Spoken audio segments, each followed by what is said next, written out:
good morning. In our chapter 2 about transfer and transmission of share, we have seen or discussed about the transfer of share, and we have studied about how the transfer undertaken and what are the provision for transfer of share. Now our next topic is duties of a company secretary. In this transfer of share, what are the duties of a company secretary? So we will discuss about it, that what are the duties or function of a company secretary regarding the share transfer. The first and foremost duty of a company secretary is to verify share instrument और share transfer form. हमने पहले देखा था कि share transfer के लिए first procedure में first point stage क्या आता था, शेयर ट्रांसफर फॉर्म. तो शेयर ट्रांसफर फॉर्म जो होगा वो पहले फिलअप करना होता है, फिर कंपनी को सेंड करना होता है. तो यहाँ पे कंपनी सेक्रेटरी की पहली ड्यूटी क्या आएगी कि उसे वो फॉर्म जो शेयर होल्डर ने भेजा होगा उसे वेरीफाई करना होगा. शेयर होल्डर ने फॉर्म भेजा होगा तो हमने देखा था कि उसमें कौन कौन से डिटेल्स आती है. तो नेम होता है,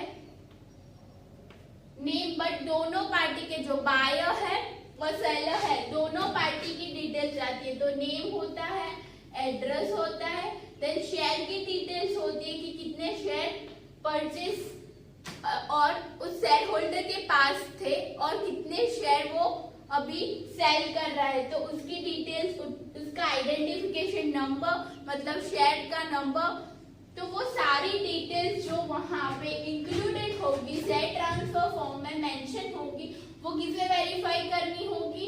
it is a duty of a company secretary to verify the share instruments और शेयर ट्रांसफर फॉर्म. उसके बाद आता है स्टैम्प एंड फीस. तो शेयर ट्रांसफर फॉर्म जो होगा उसके साथ फॉर्म में स्टैम्प ड्यूटीज होती है. स्टैम्प आपको अटैच करना होता है फॉर्म के साथ. तो उस स्टैम्प ड्यूटीज की वैल्यू प्रॉपर होनी चाहिए. जो शेयर की वैल्यू उसके अकॉर्डिंग स्टैम्प की वैल्यू प्रॉपर होनी चाहिए. तो वो स्टैम्प ड्यूटीज प्रॉपर है कि नहीं वो भी वेरीफाई करने की ड्यूटी कंपनी सेक्रेटरी की होती है. एंड हमने देखा था कि शेयर ट्रांसफर फॉर्म के साथ अटैच में क्या होता है, तो कंपनी जो शेयर होल्डर होगा उसे अपना शेयर सर्टिफिकेट भी यहाँ पे अटैच करना होता है. तो कंपनी सेक्रेटरी को वो भी वेरीफाई करना होगा कि वो प्रॉपर वे में है या नहीं. उसके बाद आता है सिग्नेचर ऑफ विटनेस. तो शेयर ट्रांसफर फॉर्म में दो पार्टीज के अलावा एक तीसरी पार्टी भी इंक्लूडेड होती है जिसे हम विटनेस बोलते हैं. वो guarantee as a guarantor work करता है, वो गारंटी लेता है. तो वहां पे उस विटनेस की डिटेल्स भी होगी. तो कंपनी सेक्रेटरी को वो विटनेस की जो डिटेल्स है उसे वेरीफाई करना होगा, उसकी सिग्नेचर को भी वेरीफाई करना होगा. उसके बाद ये सारी डिटेल्स वेरीफाई हो जाए उसके बाद receipt of share transfer issue की जाती है टू शेयर होल्डर. किसके द्वारा? By company. बट पर्टिकुलरली ये किसकी रिस्पॉन्सिबिलिटी है? कंपनी सेक्रेटरी की. कंपनी सेक्रेटरी रिसिप्ट इश्यू करता है शेयर ट्रांसफर के लिए.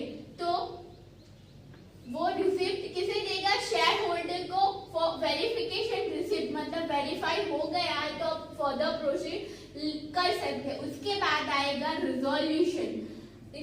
यहाँ तक वेरीफाई हो जाए रिगार्डिंग शेयर ट्रांसफर तो उसके बाद आता है रिजोल्यूशन. और resolution board of director resolution pass on करेंगे, बट किसके रिगार्डिंग? For share transfer. तो उसके रिगार्डिंग रिजोल्यूशन पास होगा बोर्ड मीटिंग में. वो बोर्ड मीटिंग अरेंज करने की रिस्पॉन्सिबिलिटी भी, उसकी नोटिस देने की रिस्पॉन्सिबिलिटी भी कंपनी सेक्रेटरी की होती है. तो वो रिजोल्यूशन पास करवाने की जिम्मेदारी भी कंपनी सेक्रेटरी की होती है रिगार्डिंग शेयर ट्रांसफर. तो रिजोल्यूशन पास हो जाए उसके बाद ही शेयर ट्रांसफर की प्रोसीजर फर्दर अंडरटेक हो सकते हैं. उसके अलावा रिजोल्यूशन इफ पास ना हो तो वो वहां पे ही स्टॉप हो जाएगी. उसके लिए बोर्ड ऑफ डायरेक्टर का रिजोल्यूशन रिक्वायर्ड होता है. उसके बाद क्या आएगा? Entry in share transfer register. तो इफ एक टाइम में रिजोल्यूशन पास हो जाए उसके बाद क्या होगा कि जो परचेजर था उसका नेम शेयर ट्रांसफर रजिस्टर में इंक्लूड हो जाएगा। तो अब उसका नेम कहाँ पे रजिस्टर होगा?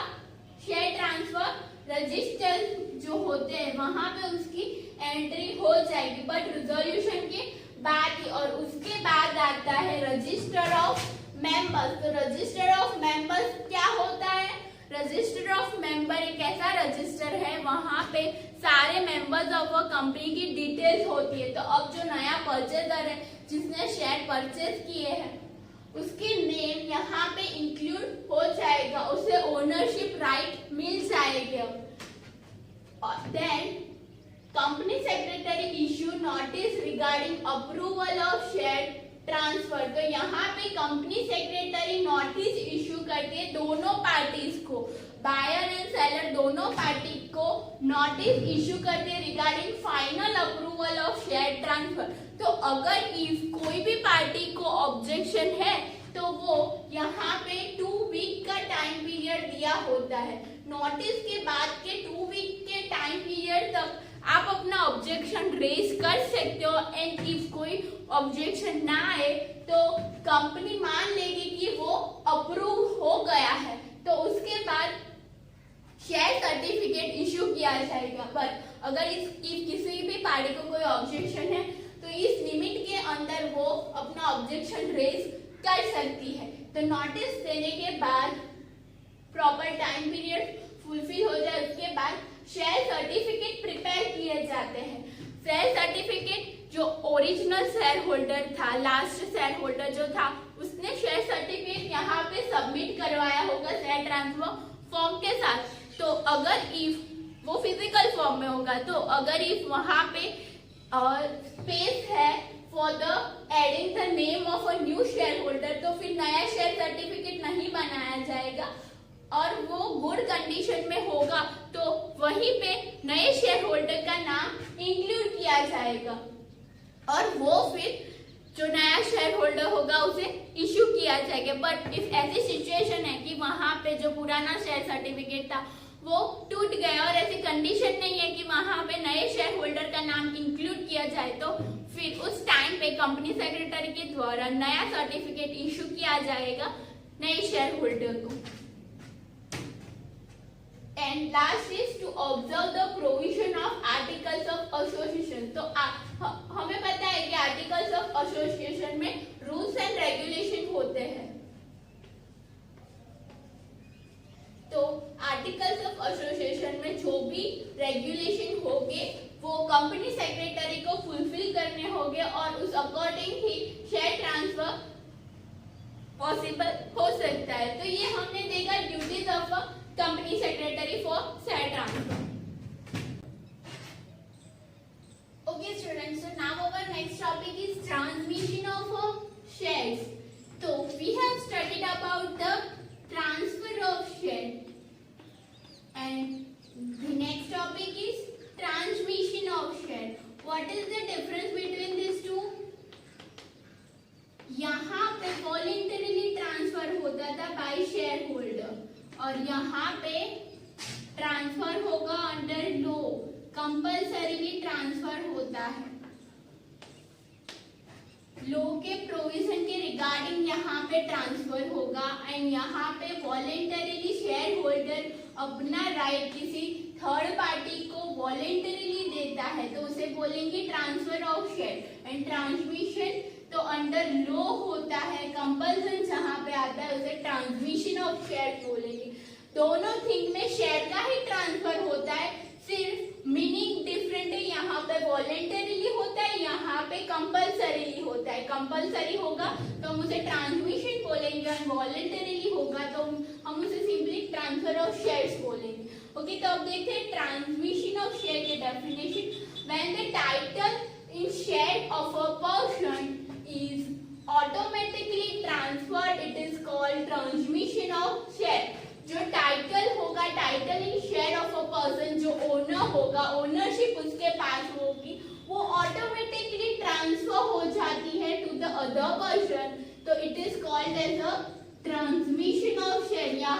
शेयर होल्डर वॉलेंटरीली ट्रांसफर नहीं करता है, ऑटोमेटिकली उसकी ओनरशिप ट्रांसफर होती है, तो उसे उस सिचुएशन को बोलेंगे, उस ट्रांसफर को हम क्या बोलेंगे, transmission of a share, transferred under operation of law when the shareholder declared to be unsound mind or insolvent or death of a shareholder। तो ऐसी कौन कौन सी circumstances है, सिचुएशन है जहां पे ट्रांसमिशन पॉसिबल हो सकता है। तो अनसाउंड माइंड हो, जो शेयर होल्डर है वो अनसाउंड माइंड का हो, लुनाटिक माइंड का हो, इंसॉल्वेंट हो, तो वहां पे उस सिचुएशन में ट्रांसफर पॉसिबल होता है, but under law compulsory transfer होता है, तो उसे हम बोलेंगे ट्रांसमिशन ऑफ शेयर्स। तो ऐसे सर्कमस्टेंसेस क्या, ऐसी सिचुएशंस कौन कौन सी है जहां पे ट्रांसमिशन पॉसिबल होता है, वो वन बाय वन हम देखेंगे, और ये अंडर लॉ होता है, लॉ के रिगार्डिंग होता है। तो फर्स्ट है will is not prepared and there are legal successor। will का मतलब क्या होता है कि कोई पर्सन अपने पावर और कंट्रोल की डिटेल, will एक ऐसा होता है पावर और कंट्रोल किसी दूसरे पर्सन को देता है, वहां पे नॉमिनी वो डिफाइन करता है कि उसके बाद कौन सा पर्सन वो पावर और कंट्रोल हैंडल करेगा।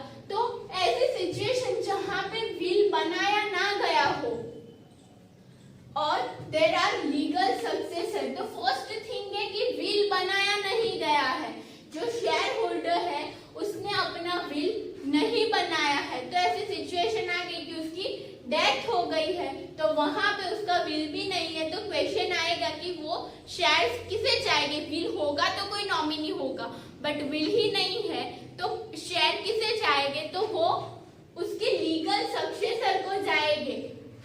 If there are legal successor, तो ही वो शेयर उसे जाएंगे, उस शेयर्स के राइट उसे मिल सकते हैं, बट लीगल सक्सेसर अब क्या है, तो उसके फॉलो,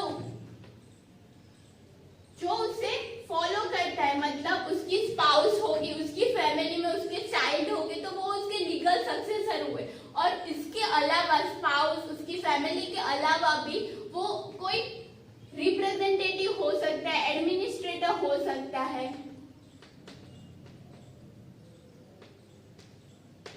वो कोर्ट डिसाइड करती है। जो शेयर होल्डर था उसका कोई विल प्रिपेयर नहीं था, बट उसके जो लीगल सक्सेसर थे, उसके फैमिली में उसके स्पाउस थी, चाइल्ड थी, तो उनको ये सारे शेयर्स का ट्रांसफर उनको पॉसिबल हो सकता है। तो उस टाइम कोर्ट डिसाइड करती है उसका लीगल सक्सेसर और उन्हें सारे शेयर ट्रांसफर होते हैं। तो ये हमने सिचुएशन देखी जहाँ पे विल प्रिपेयर नहीं था बट उसके लीगल सक्सेसर थे, तो उन्हें ऑटोमेटिकली शेयर मिलते हैं। यहाँ पे विल में उसका नेम नहीं था बट ऑटोमेटिकली मिले उसे, उस वजह से उसे हम बोलेंगे ट्रांसमिशन ऑफ अ शेयर। अब नेक्स्ट सिचुएशन है कि will is not prepared same as before, but here there are no legal successor। will भी नहीं है, कोई लीगल सक्सेसर भी नहीं है, उसने will नहीं बनाया, उसकी फैमिली में कोई लीगल सक्सेसर, कोई स्पाउस नहीं है, चाइल्ड नहीं है और ना ही उसके कोई रिप्रेजेंटेटिव है। तो उस टाइम पे कोर्ट वर्क करती है क्या, कोर्ट खुद एक एडमिनिस्ट्रेटर अपॉइंट करती है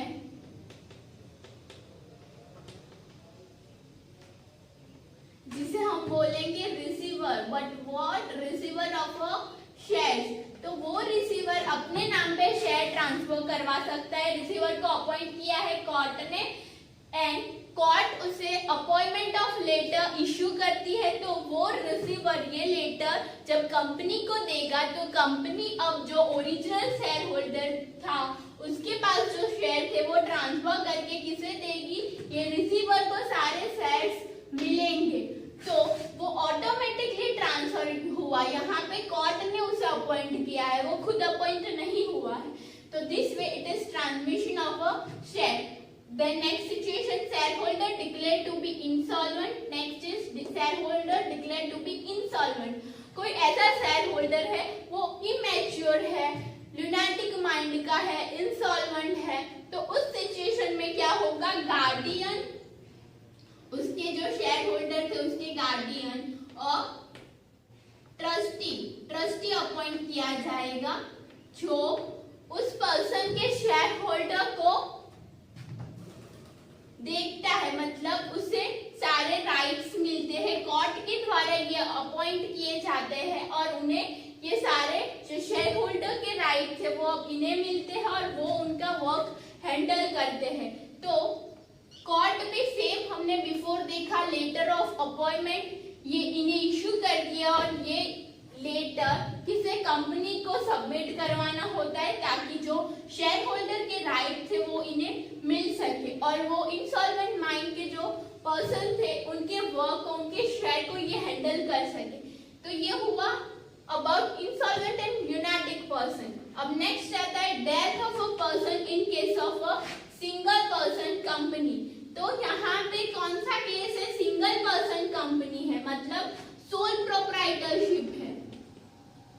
हमने पहले देखा था सोल प्रोप्राइटरशिप मतलब जहाँ पे एक ही पर्सन सारा बिजनेस हैंडल करता है, यहाँ पे प्रॉफिट लॉस जो भी हो वो अकेले खुद के पर्सन का होता है, यहाँ पे उसका कोई पार्टनर नहीं होता है। तो सोल प्रोप्राइटरशिप में इफ उसके ओनर की डेथ होती है तो उस टाइम पे उसका जो नॉमिनी होगा, उसका जो लीगल सक्सेसर होगा, उसे क्या सारे शेयर के राइट्स मिलेंगे, उसे ओनरशिप राइट मिलेंगे उस नॉमिनी को, जो उसने नॉमिनेट पर्सन जिसे भी किया होगा उसे सारे राइट्स मिलेंगे। एंड नेक्स्ट जो नॉमिनी होगा वो कोई अपना इंटरेस्ट किसी दूसरे पर्सन को भी दे सकता है, मतलब वो किसी थर्ड पार्टी को भी नॉमिनेट कर सकता है। यहाँ पे सोल प्रोप्राइटरशिप में जो ओनर के पास जो भी ओनरशिप राइट्स थे वो सारे नॉमिनी को मिलते हैं एंड नॉमिनी अपना इंटरेस्ट किसी दूसरे पर्सन को भी